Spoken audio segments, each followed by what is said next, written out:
Hello. I am sure that we all remember Walter Cronkite, the trusted voice of the news. He was the person many of us turned to for clarity and credibility in an era when journalism was seen as a pillar of truth. And maybe you had a favorite newspaper columnist or reporter, someone whose byline you recognized, whose storytelling shaped how you saw the world. Well, journalism has changed. The 60s, 70s, 80s, even into the 2000s were a different time for reporters. News was consumed in the pages of the morning paper or through the evening broadcast, often delivered by a handful of trusted voices. Investigative journalism thrived, print newsrooms were bustling, and there was a deep sense of responsibility to inform the public. Fast forward to today, and the landscape looks completely different. News is 24/7, digital, and often consumed in bite-sized formats. Traditional newspapers have struggled, and the way stories are told has evolved dramatically. But through all of these shifts, one thing remains constant: the power of storytelling.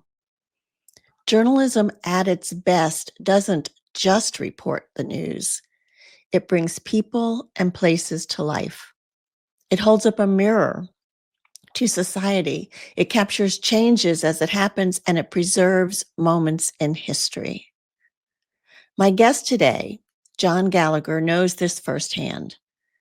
A veteran journalist and longtime reporter for the Detroit Free Press, John spent over 30 years documenting the rise, fall, and rebirth of cities like Detroit, Cleveland, and Pittsburgh. In his new memoir, Rust Belt Reporter, which I highly recommend, he shares what it was like to be in the trenches during one of the most transformational times in journalism and in the cities he covered. Today, we'll talk about John's career, the changes he's seen in journalism, and the role of memoir writing in making sense of history, both for cities and for ourselves.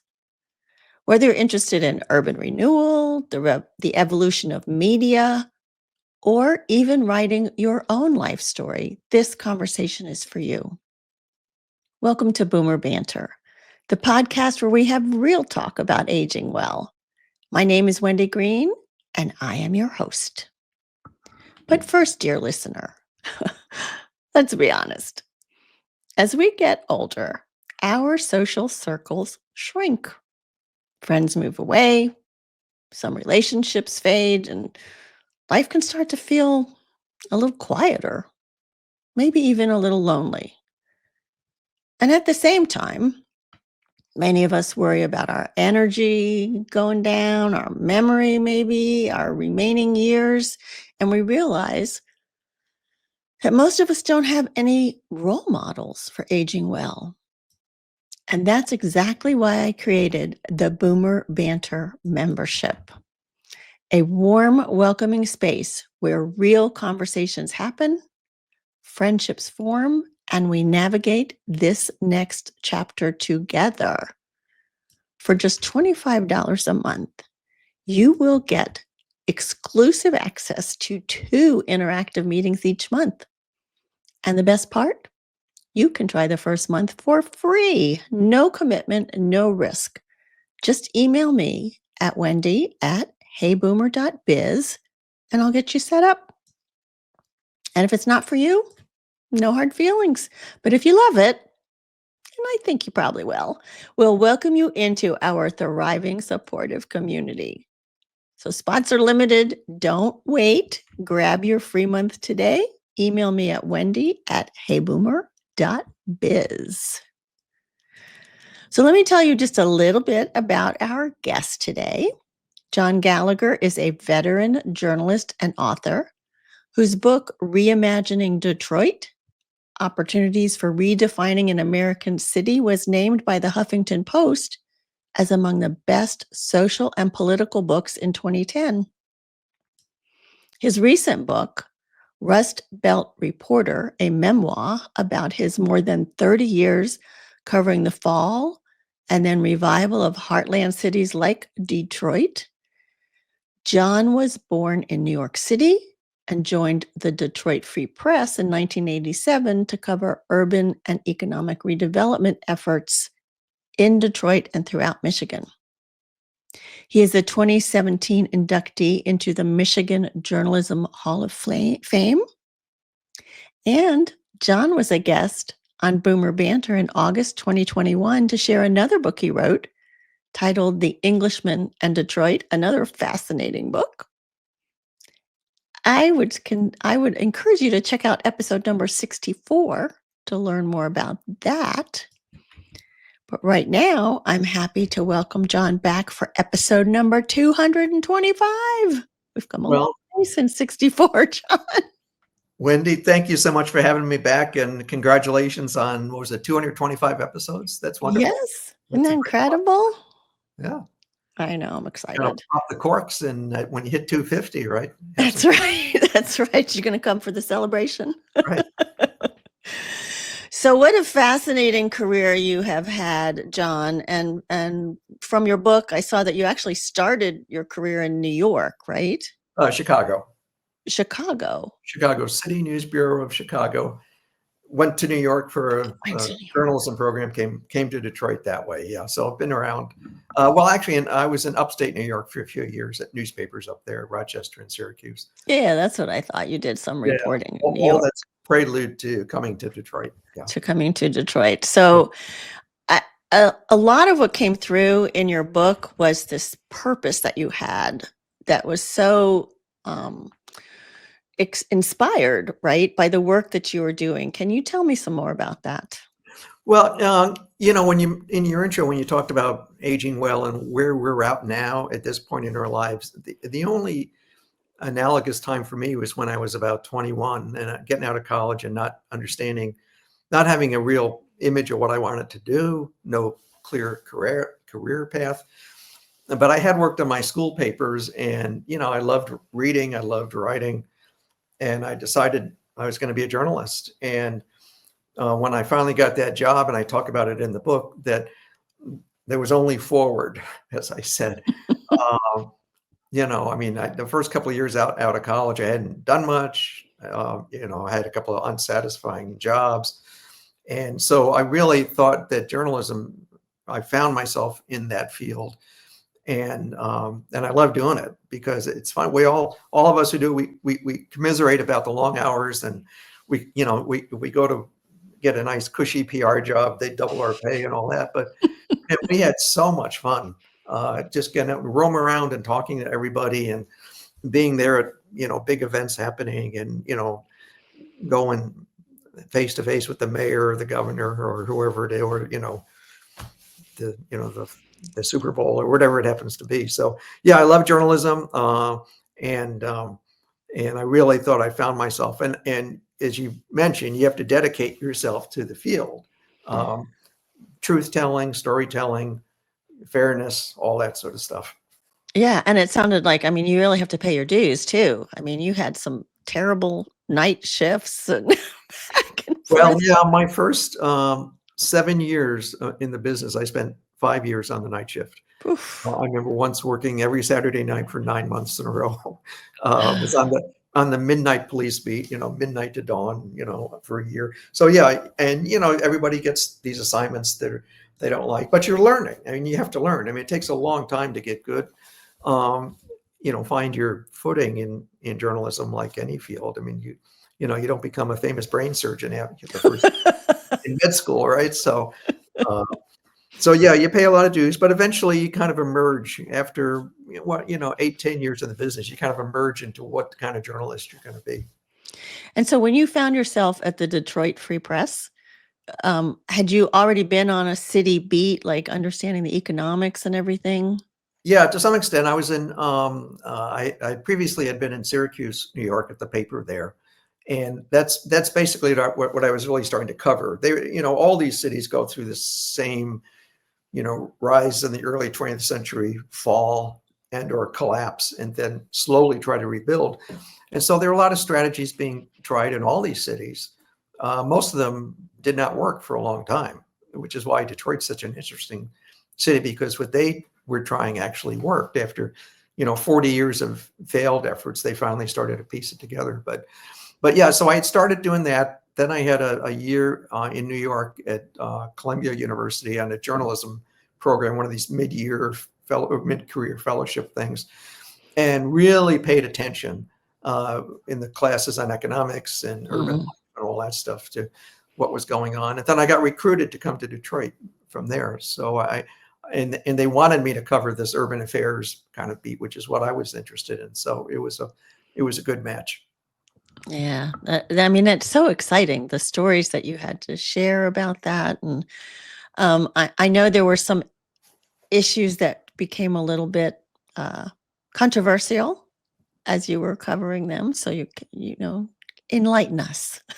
Well, the first big thing we jumped into was sort of a redlining kind of story. Redlining, that is, banks abandoning the city of Detroit. And I and two other reporters spent months doing data and walking neighborhoods and knocking on doors and demonstrated, we thought pretty convincingly, that the banks had pretty much abandoned the city of Detroit.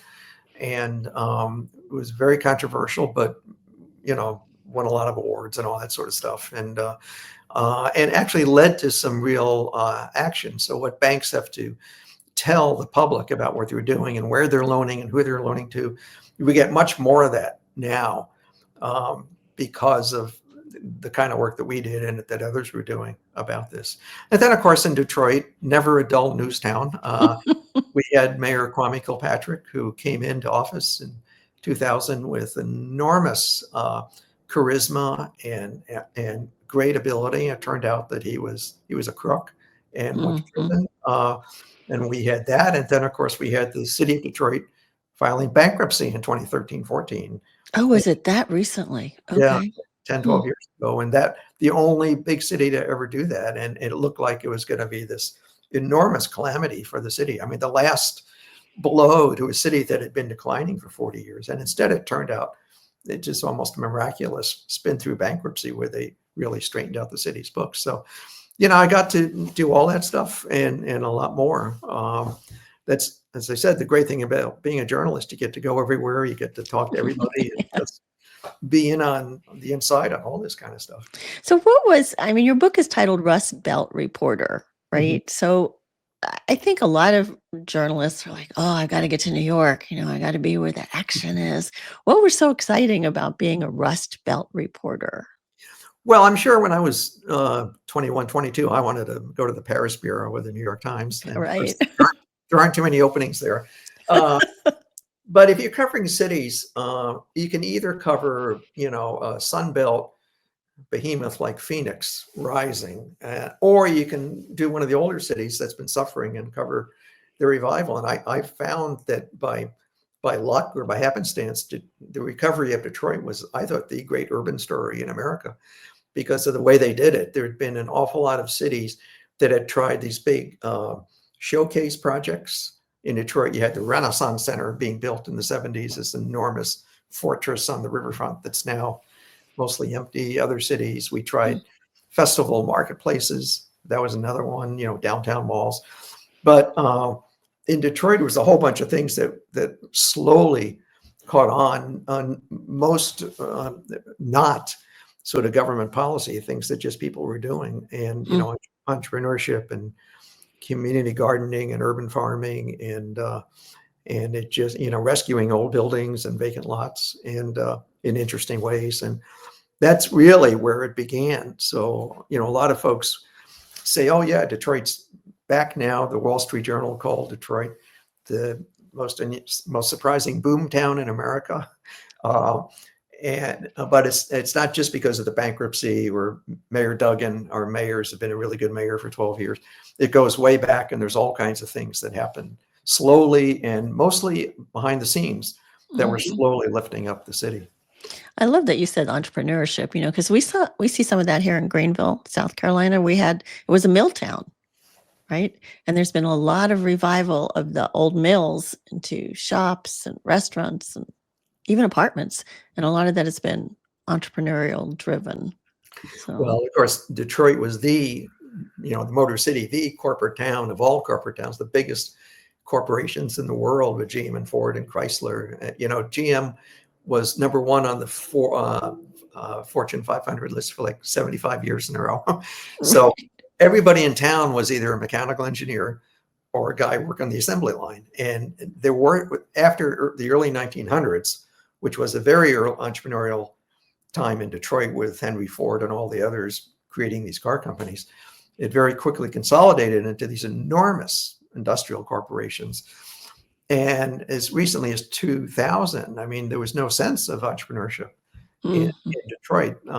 There were no incubators or accelerators to train entrepreneurs. There was no venture capital in town.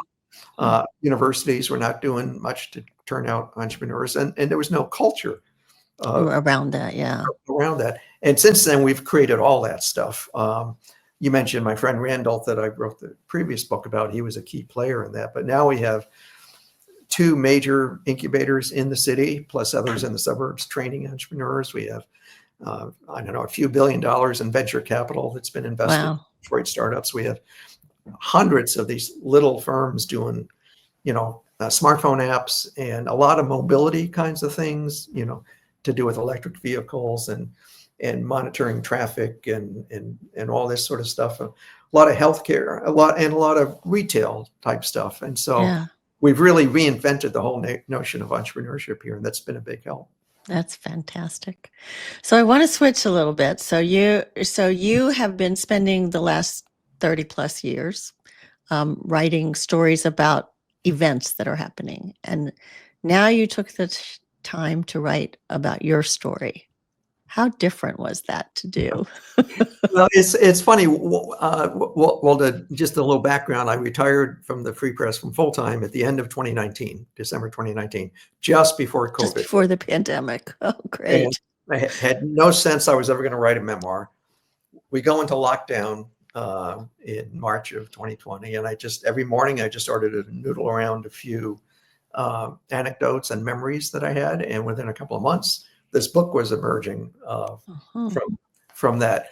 Once I got into it, the first writing about myself felt a little intimidating, a little scary at first, but once I got into it, it became just another writing assignment. Like if I can write about urban redevelopment, I can write about how I felt, working the night shift for 5 years. I mean, it's all about putting the words on the paper and shaping them and making them say what you want to say. So at some point, it became just another one of my assignments, as odd as that sounds. Interesting, because I would think, like writing in a journal is one thing. I know nobody's going to read it, so I can say anything I want to say, right? To put it in a book that other people are going to read, I would think you almost have to be the third person writing it. Yeah, almost. Although I like to say there are outward-looking memoirs and inward-looking. So as a journalist, I was writing about my career, but covering Detroit, covering the recovery, covering the downfall of newspapers that you referred to. And so I had a slight distance from that in my memoir. I write about my feelings to some extent and how I met my wife in Detroit and all that, but but it's not the same kind of intimate, inward-looking memoir you would be doing if you're doing, recovery from an abusive childhood or relationship, or overcoming disease or something like that. That is much more intimate, and that's when you really have to lay yourself bare. So I think you get a sense of who I am as a person from my book, but it's that more outward looking. It's how I encounter the world, what I see in the world, rather than what the world saw in me. Yeah, I think that's probably a good description, because you do talk about some of the big events, like the Berlin Wall. Tell us about that. That was quite an exciting event. Well, Almost event. right. Well, in 1989, of course, the Berlin Wall came down, communism fell, and East and West Germany were reunited. And this wall that had been dividing Berlin and was the symbol of East-West Cold War conflict finally opened. And I had been invited by a German American foundation to take like a 2-week visit to Germany and interview a lot of people and all that. And so we happened to be in Berlin the week that the wall opened. And first thing I did is go to the Brandenburg Gate, the famous gate that was the symbol of the Cold War. And I stood there that evening with TV cameras, news crews from around the world lined up, and thousands of people. And I thought, you know, the only time in my career I'm actually at the place the whole world is watching. Uh, Right. and you know we had a wonderful week interviewing all the East Germans who were coming through and interviewing them and all that. And you know, like everybody else, I went to the wall and chipped out a few pieces of the wall. And I remember they took us into East Berlin. It was still sort of separated, even though it was technically always separated. And they took us in and we did a bunch of interviews there. And the American ambassador to East Germany was from Detroit. And so they arranged for an Oh, interview for me with this guy.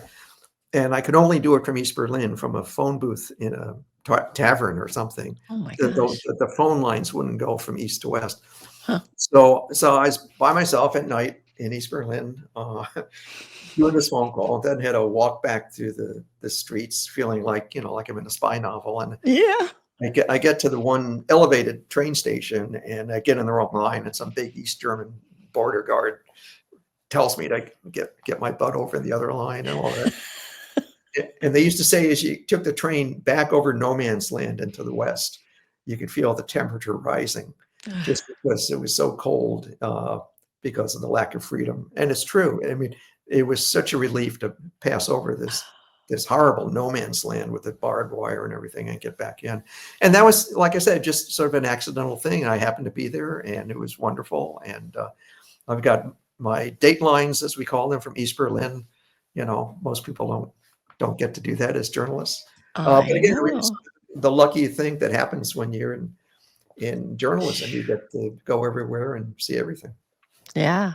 That's a pretty amazing story. I know. It was a great read on that part. Thank you. One of the things that we talked about, you and I, before we did this show was giving people hints on how to write a memoir. And, you know, I was reading yours going, yeah, well, you've been to the Brandenburg Gate and you saw the rise and fall and the rise again of Detroit, you know, like I don't have amazing stories like that. How do I write a memoir? Well, there's all kinds of memoirs. We spoke about outward looking versus inward looking. But I've become kind of a student of memoirs. I think the book that kicked it all off was Frank McCourt's Angela's Ashes, the Irish, Mm, you know, about his Irish boyhood, yep, yep. in which he had nothing in terms of great events or anything like that. It was just what he called a miserable Irish childhood, but became a bestseller. So, and you know, there's all kinds of. I mean, all of our lives are so different. That's one thing that struck me when I was doing this. I have my life, and you know, every other memoir is completely different. So I would not let that intimidate anyone. Mm, I would simply, if you want to try this, simply get some writing done. And you can use pencil and pad, you can use a computer, you can write every day or once a week or whatever. The only rule for me is that it has to get done. I mean, you have to do it at some point. And it doesn't have to be a full-blown memoir that you're going to publish and you hope people will read. It can be right. very personal. It can be, there's a lot of sort of private memoirs that people write just for their families, you know, like um, there's someone I know who's doing a memoir about her father in World War II based on his letters. He had been a very voluminous letter writer home during Interesting. the war. And you know, she may do that just for family. And of course, there's journaling and diary keeping, which it can be entirely personal. So it's up to each person to decide what they want to do. Do they want this to go out there into the world and have people tell you what they think of it, you know, which is what I wanted, or it can be just very personal for your family or friends, or just for me, or it could be just a tool of self-discovery. I was reading recently Michael Phelps, the Olympic swimmer, Oh, uh, uh-huh. who, you know, won, I don't know, 18 gold medals or something. And he had a hard time once the Olympics ended. He was doing marijuana. I think he was arrested once, maybe, whatever it was. But he writes now that he's journaling just as a help to figure out his thoughts, make sense of his life. And so it could just be something like that. It doesn't have to be, a full blown thing. Yeah. It's interesting. I mean, journaling I've been doing most of my life, and there are times that I think I'm going to have to destroy these all before my children see them when I die. And then there are other times that you think, you know what, I'd like them to know what, because we have such different viewpoints of our parents than probably the life they really lived. So we'll see. It's interesting to Well, think about. well, that's the thing. I've never been successful at keeping a journal all the time. I usually do it for, I did it my year in New York.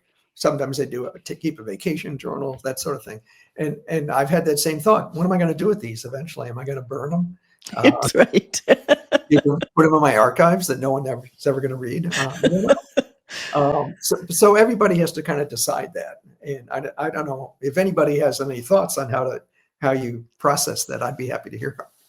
I know, because a lot of times, like you said, journals are really for our own mental health, to help us figure Yeah. things out and sort things out, and memory, like I would take the kids on vacations. I'm like, let's journal about this so we remember when we get 2 years from now and go, where did we go? What did we see? So, I think it'd be fun to have kids do that, and you do that mhm, together, mhm. and then discuss it later. I think that'd be a great thing to do. Yeah, and we did that when I took them. Yeah, it was awesome. So you gave me the perfect lead into this next question when you said Michael Phelps had a hard time after he Mhm. finished the Olympics. And I kind of remember you mentioning some stuff when we talked several years ago when you had first retired. So what do you wish that you had known before you retired about what life after a full-time career would be like? Uh, um, that's a good question. I did not want to just stop working cold turkey, and so I immediately started freelancing. And within a few months, I was working on this book, and so I'm still doing that. But the thing that is hard about retirement, of course, is boredom. Boredom is much more dangerous than stress. Mm, Stress means you've got a lot of demands, but most of us can juggle, handle. But boredom is the really hard thing. And even now, even though I stay purposely active with my work, some volunteer work, that kind of stuff, it's those 2 or 3 hours a week or whatever it is when you're just staring at the wall and thinking, "Oh, what am I going to do?" And that's when you start to think, "Oh, do I have aches and pains or whatever?" that's right. You know. So I guess that's a good question. I'm not sure what I wish because I know my mother and father. My dad worked at General Motors for 40 some years, retired, and then he and my mom sold real estate for another 25 years. So they both worked well into their 80s, early to Wow. and and so I never intended to just stop totally. And if I did, I mean, if I wanted to say, okay, I'm done freelancing, no work, whatever, then I'd really have to think about what to do with my life. I'd probably take up some whole new thing. I have Mhm. a friend who was an architect for 45 years or something, and gave it up, retired, and now he does music. He goes online and he plays the keyboard and he puts earphones on and he works with some guy in Stockholm or somewhere, and they do jazz together over the internet like this. So That's cool. That's yeah, cool. if you want to do something totally different, uh, I guess in general you have to throw yourself into whatever it is. If you're going to keep working part time, if you do something totally different, you really do have to throw yourself into it. And you can't just say, "Oh, I'm every day is Saturday. I can sit back and relax," because you'll be bored awfully, Yeah. awfully quick. And you're right. Boredom then creates your awareness of all the other things that That are you going wrong. think are going wrong or could be going wrong, or yeah. So, and you mentioned, doing some talks at lifelong learning institutes. I think that people in our age group, once they leave their full-time careers, they are like ravenous to learn new things. So Yes, you'd learned about memoirs now. So right. And they keeping did. a sense of curiosity, right? Yeah, and our generation, whatever, people may think of boomers, we had such interesting lives and lived through such an interesting period in history, and we've read so much, Yeah. and we're not shy about talking to people. As I say, sometimes if you give a little talk to a college class and no one raises their hand, no one wants to be the first one to speak, and you talk to a group of seniors at like a lifelong learning institute, everybody has questions. Yep. And it's a great conversation because they remember the history and all that. So I think boomers have a lot to offer and a lot to live for, and they just have to kind of figure out a way to kind of, what's the old word, actualize it somehow. There you go. That's right. Yeah. No, I agree. I'm glad you said all of that because I think that is important. Um, I'm curious, John, speaking Mhm. of curiosity, um, with the 24-hour news cycle and all the digital news and the way things have gone with journalism, if you were starting out today, would Mhm. you consider journalism as a career? I think for someone, well, I would try to do some kind of writing career. Uh, Newspapers are a tough road to hoe these days, and the people I feel bad for, the young journalists who wanted to have the kind of newspaper career that I was able to have. My newspapers are diminishing rapidly by the time I retired, but at least I got through it in my Mhm. career.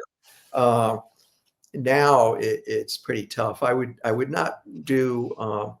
I get into sort of the economics, urban affairs, because that was, I thought, the big story in the country, 40 years ago.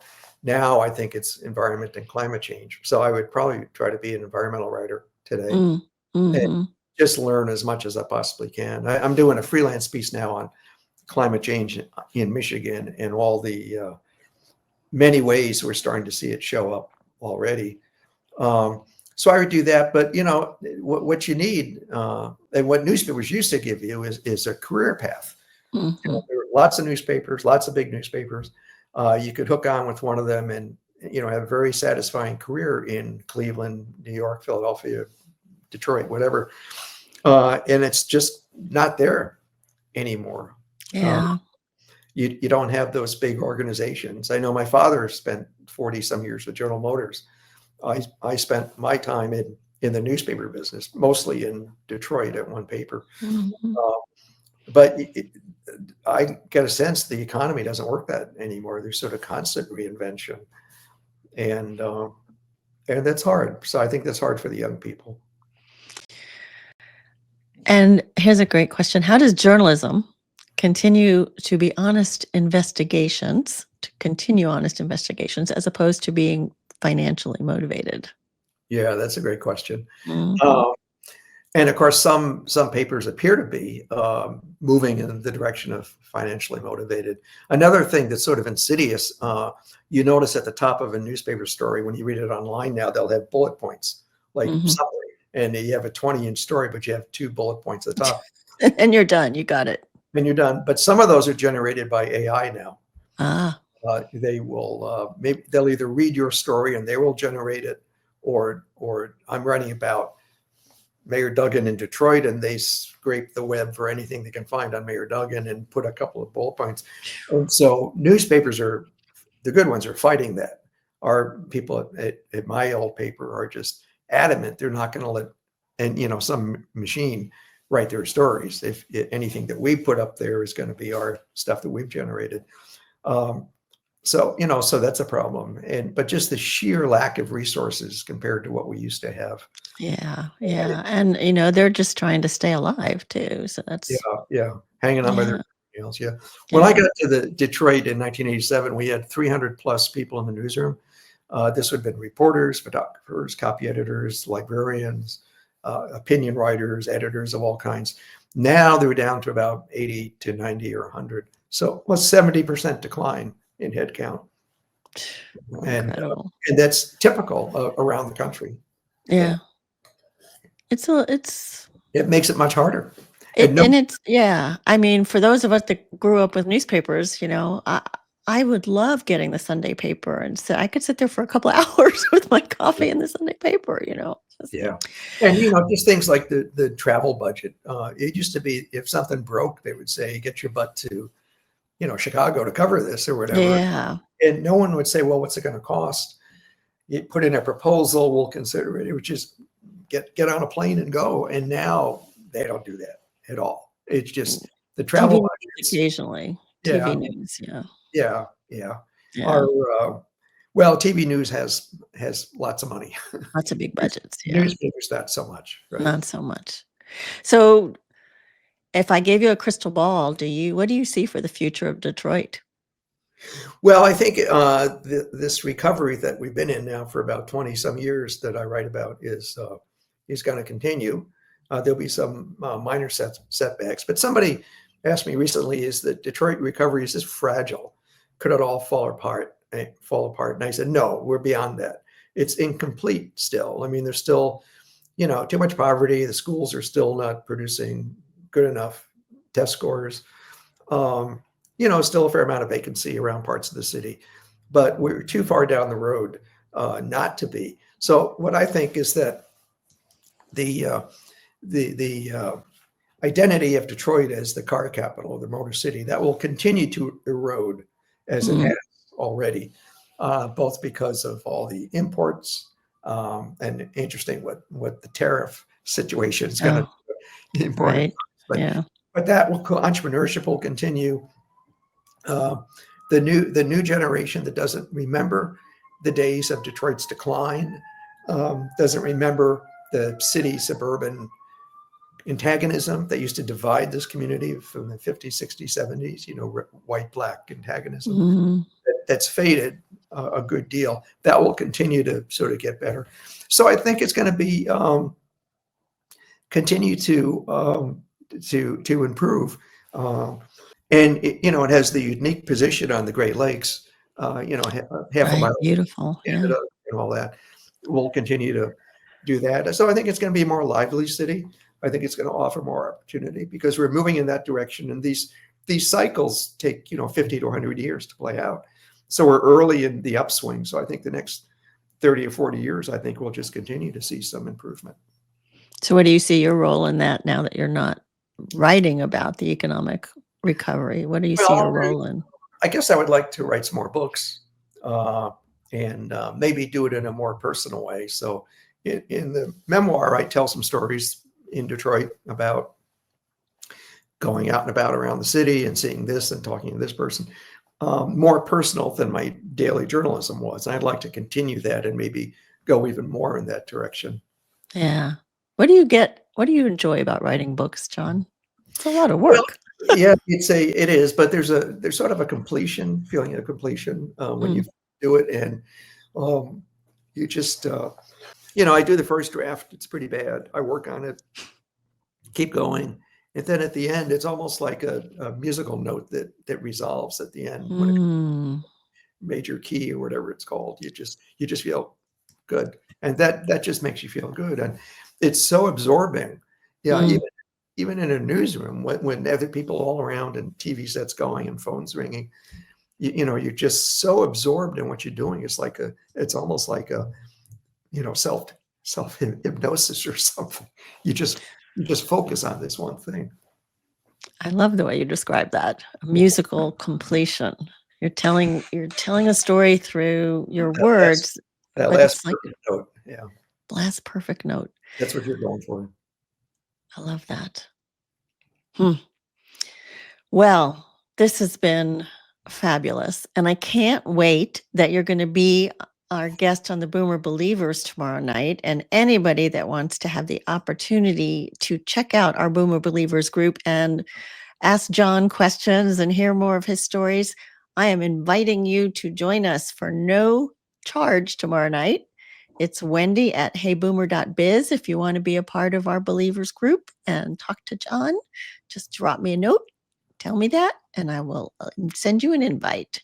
So thank you, John. And if you want to talk to John directly, he gave us permission to share his email address, which is jtgallag, Gallag 49 at gmail.com.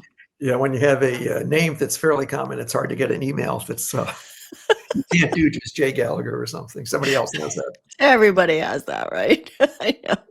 JT Gallag 49. Were you 49 when you got that? That's the year of my birth. Ah, okay. Yep, baby boomer. You are a baby boomer. Okay, so also, if you are enjoying these stories, I have one favor to ask of you. Please go and rate and review the podcast wherever you listen to podcasts. And while you're there, look up the podcast for Older Women and Friends. My friend, Jane Leader, is an award-winning author who takes a deep dive into the joys and challenges of being an older woman. Joys and challenges, both.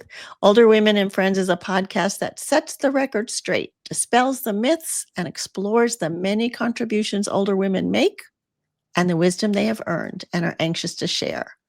You can find Older Women and Friends wherever you listen to podcasts, or you can go to Jane's website, janeleader, LEDER.net, and you can find all the episodes there. Before I let you go, let me tell you who's coming up next week. It should be a fascinating episode, just like today's was a fascinating episode. We're going to be talking with a woman named Sandy Rosenthal. She is an activist, an author, and the woman who took on the Army Corps of Engineers and won. Sandy's book, called Words Whispered in Water, tells the gripping story of how she uncovered the truth behind the levee failures during Hurricane Katrina, despite powerful forces trying to silence her.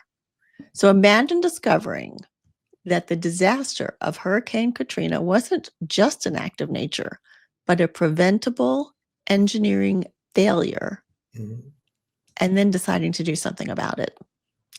She'll share how she exposed the cover-up, the personal risks she faced, and how she transformed from an everyday citizen. She was not an activist before this. She transformed from an everyday citizen into a nationally recognized advocate for change. It's a powerful lesson in resilience, purpose, and why speaking up matters. That episode will stream live on Boomer Banter on Monday, March 31st. John, so good to see you again, and I can't wait to see you tomorrow night. Thank you, Wendy. It was a pleasure, and I look forward to the conversation tomorrow evening. And anything people want to ask is fine with me. You're open. Thank you so much. This has been really wonderful.